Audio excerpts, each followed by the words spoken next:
Hey guys, it's Aman from Our Rich Journey, and today we are talking about the top 5 IPOs that are going to be coming out in 2024. Now, IPOs are initial public offerings. It's when a company goes public and is traded on the stock market for the first time. Imagine Apple or Facebook or Microsoft. These companies, at one point or another, they were private companies and they went public and you could buy them on the stock market.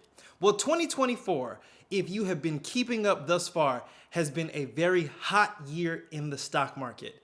And it's years like this where private companies love to take their companies public and sell shares of their companies on the stock exchange. And so that is what takes place with an IPO. And on today's video, I want to talk about companies like Reddit, Shein, Skims, Turo, and Stripe, because these have been some of the hottest privately owned companies that are expecting to go public in 2024. So I'm really excited to talk about IPOs because I think it can be a great opportunity to invest in a company at the beginning of what could be an amazing wealth building opportunity. You know, back in the day when Facebook went public, we were able to invest in Facebook on day one of its public offering. We were able to buy shares on the public market. And I remember investing in Facebook at the time. All of the hype and anticipation surrounding the company leading up to the point where people could actually buy it on the public market, it was a very exciting time for us. And on that first day, when we bought our shares in Facebook, we were excited, but we were also very, very terrified. But fortunately, things ended up working out in the long run. And so, although we talk a lot about investing in index funds and ETFs that track a broad basket of companies, we also think that it can be beneficial to invest in individual stocks. Just don't make it a very large portion of your investment portfolio. But if you are going to do it, it's important that you do it correctly. And so in today's video, I wanted to talk about the top 5 IPOs of 2024 and use this as an opportunity to share some of the things that we consider when we are looking at investing in IPOs. But before I jump into these top 5 IPOs, I want to first break down some basics because I know there are some of you out there that have never heard of IPOs, and so let's start with some clean definitions. So what exactly is an IPO? Well, IPO stands for Initial Public Offering, and it's the process by which a private company becomes a publicly traded company by offering its shares to the public for the first time. Now, private companies choose to go public for a number of reasons. Reasons like to raise capital, or to increase their public profile, or to allow earlier investors that initially invested in these companies, maybe when they were startups, you can allow those earlier investors to cash out of their stakes in the company. A lot of people that invested in these companies when they were startups and privately held, this is a huge opportunity for them to make a ton of money. Now, it's important to remember that when a company decides to go public, it's not just something that they wake up and do the next day. There is a process that takes place for them to be able to offer shares of their company to the public. And so very quickly, I'm going to break down the 7 steps that companies take to go public. The first step is just the decision for the company to go public. Either the company's public management, its private shareholders, they get together and they talk about this need to either raise capital, increase liquidity, or to cash out the current investors. That is the conversation that they have at this first step. The next step is the company selecting an underwriter. Now, the company selects an investment banking firm to act as this underwriter. And these underwriters manage the IPO, including setting the initial stock price, regulator compliance, and selling shares to investors.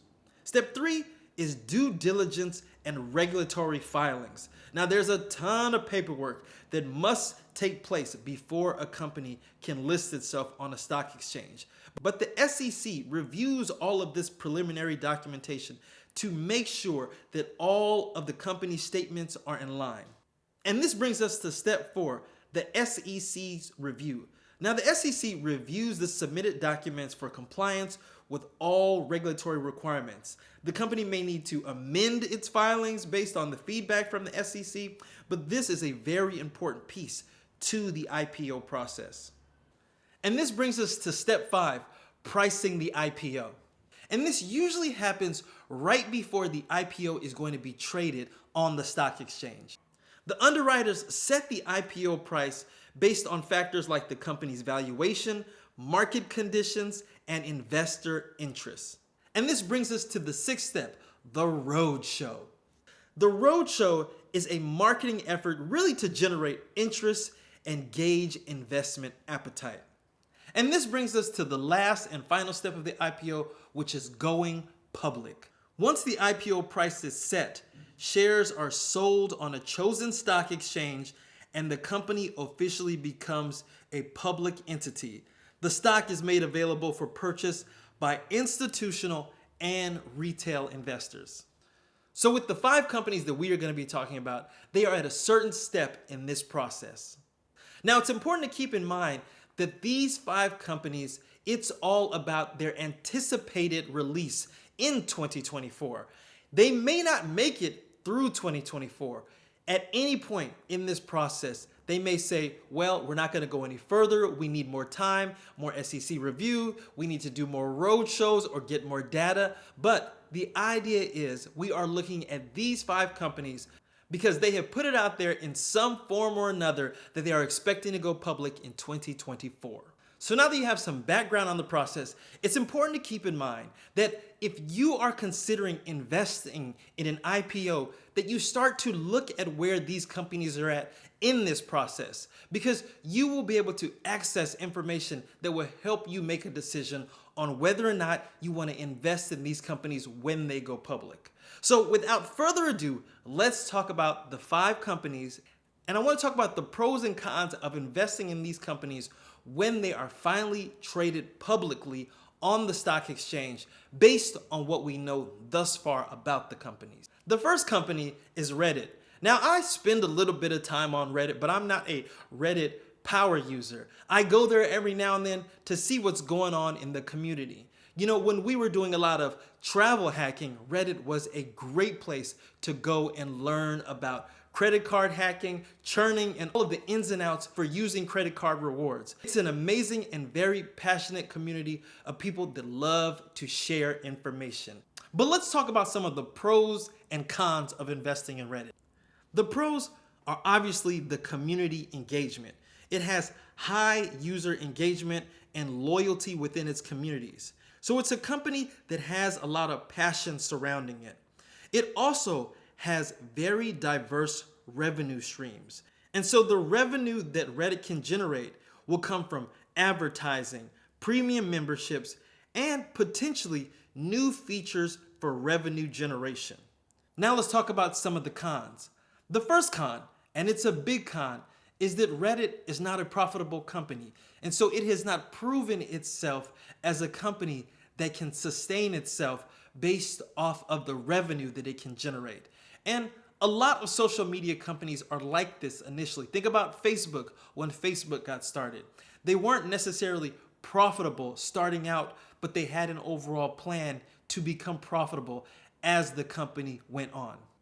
Another big con is that Reddit, as a social media company, faces a lot of stiff competition. There are so many other social media companies that are popping up every single day, not to mention the big ones that are already out there that have features that are very similar to what Reddit has. The next IPO is Skims. Now, this is Kim Kardashian's innovative shapewear company, and it's gained a great deal of popularity over the last couple of years. And so there is a lot of excitement about Kim Kardashian's Skims company going public. And there are 2 big pros with this company. The first one is brand recognition. Because of Kim Kardashian, there's strong brand identity and, of course, that celebrity endorsement. The second pro is market growth. This is an area that is experiencing tremendous growth. The undergarment industry is on fire. Now, there are two big cons with this. The first is that it's fashion. And fashion is one of those things that can come in and out depending on whatever trend may be hot or not. The second con is high competition. Fashion has always experienced a great deal of competition, so there's always a new competitor coming into this marketplace. The next company is Turo, and we have used this company personally a number of times. But Turo is the car sharing company that allows individuals to rent out their cars to other individuals and hopefully make a profit. We have used Turo on almost every vacation that we've taken to Hawaii because Turo has been far less than going to an actual rental car agency. So Turo is really considered the Airbnb of car rentals. Now, Turo has two really great things going for itself. The first is that it is in a growing market. Peer-to-peer car sharing is really in its infancy stages. Here in Portugal, for example, Turo is not here. So there are a lot of different markets that Turo still can expand to that it is not in currently. The second pro is that Turo has a sustainability angle that a lot of young millennials like. They like this idea of sharing their car if they're not using it themselves. It's really an eco-conscious way of maximizing the use of something. Now, there are two major cons with Turo. The first is regulatory hurdles. You see, Turo faces potential regulatory challenges and insurance complexities. The second con is market penetration. Turo needs to increase its market penetration to ensure long-term profitability. If Turo cannot grow, unfortunately, it will not be a successful company. The fourth IPO is Stripe. Now, if you've ever used a credit card service on a website, it was probably more than likely powered by Stripe. Stripe has revolutionized online payments, making it easier for companies to manage online transactions. It's a key player in e-commerce and digital payments.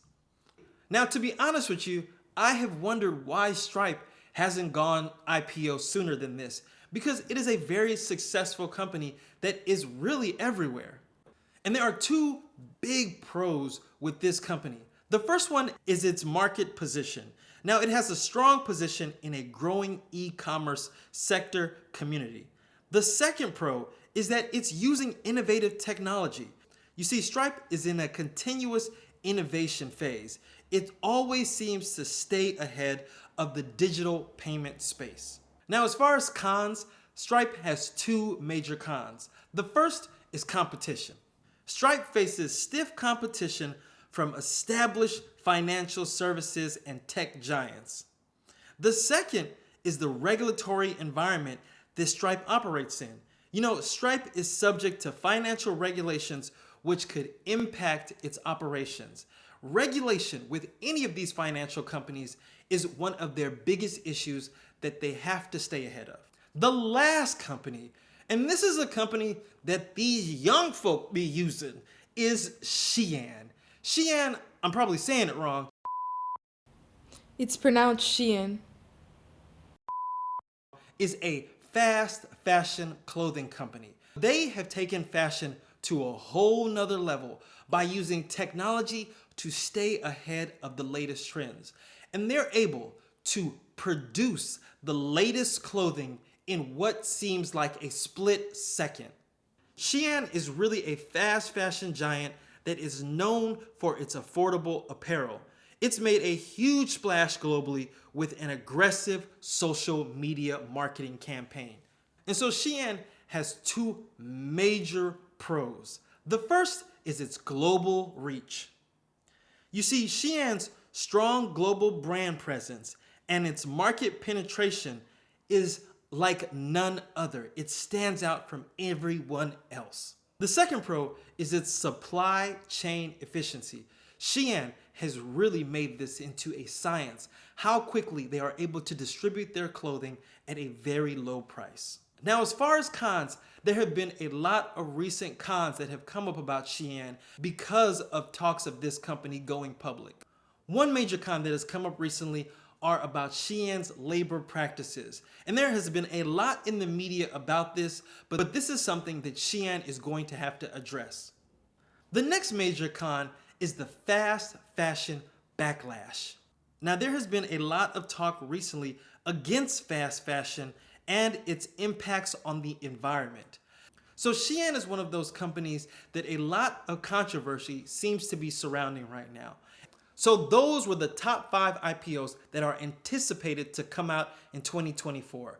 I just gave you guys a taste of some of these companies. It's really up to you to do your due diligence, dig into the financials of these companies, look at the leadership of these companies, look at the long-term growth potential of these companies, and decide whether or not it's a company that you want to invest in. And there is something else that I really want to emphasize about the IPOs that come out in 2024. You see, 2024 is shaping up to be a very exciting year in the stock market. Stocks are reaching all-time highs. And companies love to go public in an environment like this, where money is just flowing into the stock market.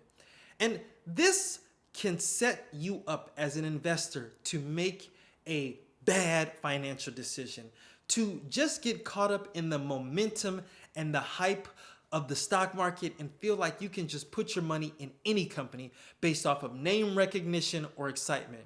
You really have to go a step further with these types of IPOs. You must do your due diligence.